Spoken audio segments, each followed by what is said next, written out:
Halo Sobat Ngotak, selamat pagi, selamat siang, dan selamat malam. Kembali lagi di konten pembahasan soal kita kali ini. Kita akan membahas soal penalaran matematika, soal asli UTBK tahun 2024.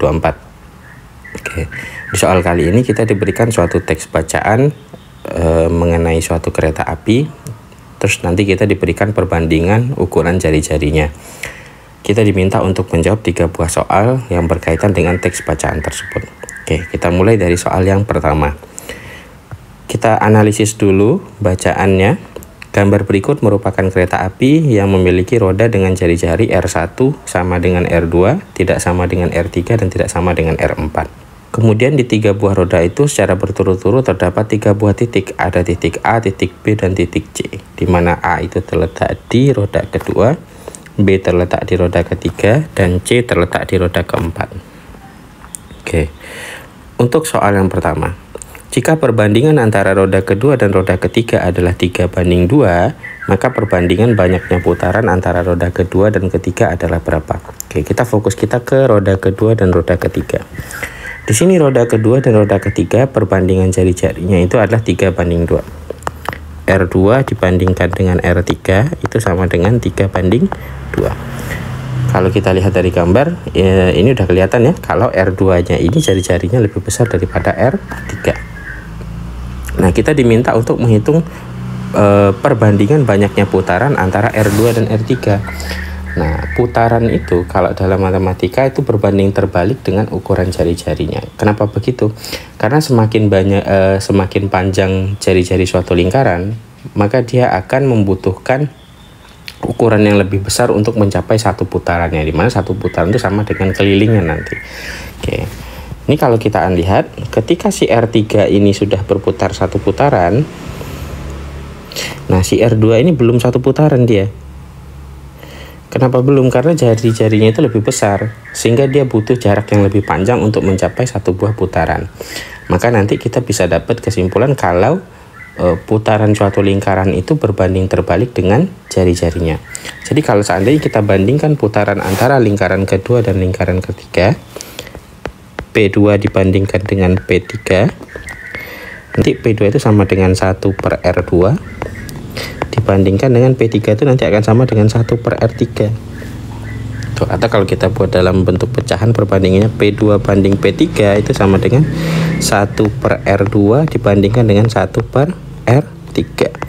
Nah, R2 nya berapa tadi ukurannya? R2 nya itu kalau dalam perbandingan tadi adalah 3, sementara R3 itu kalau dalam perbandingan nilainya 2. Jadi kita tulis 1/3 dibandingkan dengan 1/2. Nah, jadi yang kita bandingkan itu 2 pecahan ini, 1/3 bandingkan 1/2. Itu sama saja kayak membagi 2 buah pecahan. Bagaimana cara membagi 2 pecahan? Itu sama dengan perkalian, tapi bagian penyebutnya dibalik, berarti 1/3 kalikan dengan 2/1, sehingga diperoleh perbandingannya adalah 2/3 atau 2:3. Sehingga jawaban untuk nomor 4 itu adalah yang A. Oke, kita lanjut ke nomor 5. Jika perbandingan antara R2 dan R3 adalah 9:7, maka titik A dan B akan bersama kembali saat K. Jadi kita fokus ke roda kedua dan roda ketiga lagi, tapi kepada 2 buah titik yang ada pada roda tersebut. Di sini tuh ada 2 buah titik, yaitu titik A dan titik B. Nah, jadi titik A ini akan bergerak sesuai dengan pergerakan dari masing-masing rodanya tadi. Kalau si A ini kan terletak di roda 2, berarti dia akan bergerak sepanjang bagian keliling dari roda kedua ini. Begitupun si titik B, karena dia terletak di roda ketiga, maka dia akan bergerak sepanjang keliling dari lingkaran roda ketiga ini. Oke. Nah, sekarang kan posisi mereka sama-sama di bawah tuh. Nah, jadi soal kedua ini minta kapan mereka ini akan sama-sama kembali berada pada titik yang sama gitu. Jadi dia akan sama-sama berada di bawah lagi ketika menempuh berapa putaran. Nah, jadi sebenarnya ini teman-teman harus ngitung KPK-nya.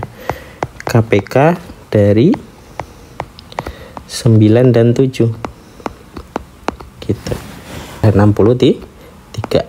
Nah, sekarang tugas teman-teman tuh tinggal ngitung butuh berapa putaran sih masing-masing lingkaran ini. supaya mereka bisa bertemu kembali, ya tinggal bagi aja dengan perbandingan jari-jarinya. Nah, karena tadi roda kedua itu perbandingan jari-jarinya adalah 9, berarti teman-teman tinggal cari nih, 63 dibagi dengan 9 itu dapatnya berapa putaran? Dapatnya adalah 7 putaran. Berarti roda kedua ini akan berada pada posisi yang sama lagi dengan si roda ketiga setelah menempuh 7 putaran. Sementara untuk roda ketiga, karena jari-jarinya perbandingannya adalah 7, nah dia tuh akan bersama-sama lagi setelah menempuh berapa putaran, tinggal kita bagi. Dia akan bersama-sama lagi ketika menempuh 9 putaran. Oke, berarti tinggal kita cek nih yang sesuai dengan pernyataan pada jawaban yang sesuai dengan kita peroleh tadi. Nah, roda 2 berputar sebanyak 9 kali atau kelipatannya, salah ya, harusnya dia berputar 7 kali, berarti ini salah. Roda 3 berputar sebanyak 28 kali juga salah. Roda 2 berputar sebanyak 21 kali salah. Roda 2 berputar sebanyak 17 kali salah. Roda 2 berputar sebanyak 7 kali atau kelipatannya. Ini benar ya, sesuai dengan yang kita hitung. Karena untuk mencapai KPK-nya yang 63 tadi, dia harus berputar sebanyak 7 kali atau boleh kelipatannya. Sehingga nanti jawaban untuk soal yang kedua dari teks bacaan ini adalah yang E. Lanjut ke soal berikutnya. Nah, ini yang dibandingkan ada 3 buah roda, teman-teman. R2 banding R3 banding R4. Perbandingannya adalah 9 banding 7 banding 3. Maka titik A, B, dan C akan bersama kembali saat kapan? Nah, sama ini sekarang kita hitung KPK lagi. KPK dari 9 bandingkan 7 banding dengan 3. Ini berapa? Kita cari dulu ya. Nah, sama. Ini kalau kita faktor, yang bisa difaktorkan sebenarnya si 9 aja ya. Itu dapatnya dari 3 kali 3. Atau 3 kuadrat bandingkan dengan 7 bandingkan 3. Nah, ini KPK-nya itu sama. Kalau KPK kan kita ngambil yang terbesarnya, terus untuk yang beda ya. Berarti KPK-nya itu diperoleh 3 pangkat 2 kalikan dengan 7. Berarti sama dengan 9 kalikan 7, masih sama seperti yang tadi, yaitu 63. Nah, berarti masing-masing kita bagi 63 lagi. Nah, berarti masing-masingnya, si masing-masing jari-jari ini kita gunakan untuk membagi si 63. Nah, untuk roda kedua, karena jari-jarinya adalah 9 perbandingannya, berarti kita hitung 63 dibagi dengan 9, jawabannya adalah 7 putaran. Roda ketiga, karena jari-jarinya 7, berarti 63 bagi dengan 7. Kita dapat 9 putaran. Sementara untuk roda keempat, nilai jari-jarinya adalah 3, berarti 63 bagi 3, jawabannya adalah 21 putaran. Tinggal kita cek setiap opsi. R2 berputar yang A, R2 berputar sebanyak 9 putaran atau kelipatannya, salah. R3 28 putaran untuk kelipatannya, salah. R4 berputar sebanyak 30 kali atau kelipatannya, salah juga. R2 berputar sebanyak 7 kali putaran atau kelipatannya, ini benar ya. Kita cek yang E, R2 berputar sebanyak 17 kali atau kelipatannya, ini salah. Berarti opsi yang tepat untuk soal berikutnya itu adalah yang D, R2 berputar sebanyak 7 kali atau kelipatannya.